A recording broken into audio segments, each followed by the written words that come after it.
Olunaku lw'olwaleero omukulembeze w'eggwanga erya Uganda Generali Yoweri Kaguta Museveni ayisizaamu abajaasi abato abapya ku mutendera ogwa Cadet abawerera ddala 1,143 nga bano bamaze emyezi 6 ku ssomero ly'abajaasi e Kabamba, okubadde omujaasi omu okuva mu akademi eya Royal Military eya Sandhurst, omu okuva mu akademi y'e Kenya ne bapayiroti 52. We want you to remain healthy for 21 years.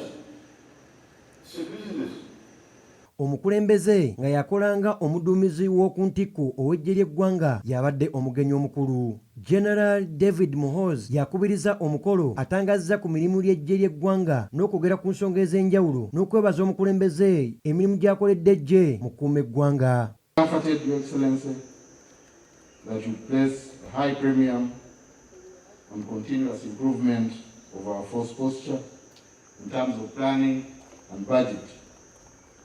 And training is one important aspect of what we shall consistently do to match the demands of our future.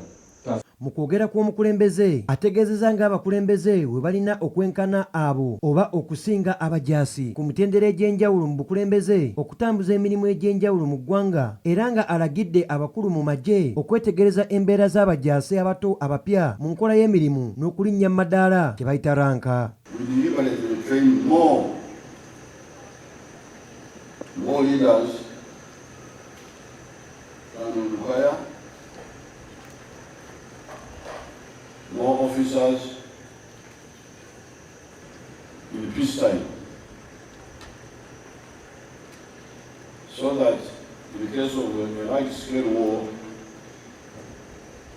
we already have the leaders, officers, we already have the NCO. Mu mbeera y'emu akubiriza bakadeeti abapya okubeera abagezi n'abalamu nga tebeenyigira mu mize eginayonoona obulamu bwabwe ng'omwenge n'obwamalaaya, basobole okuwangaala emyaka egijja 21 nga bakolera eggye ly'eggwanga.